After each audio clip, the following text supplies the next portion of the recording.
Hello everyone, আসসালামু আলাইকুম।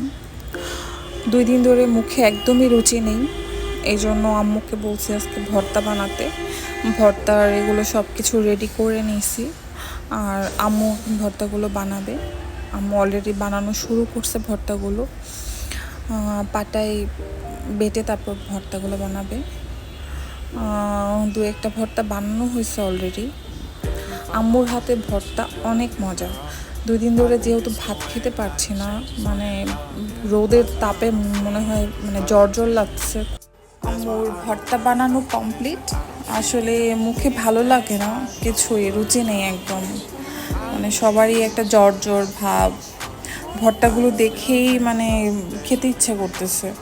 এটা হলো বরবটি ভর্তা, তারপর এটা হলো মিষ্টি আলুর ভর্তা।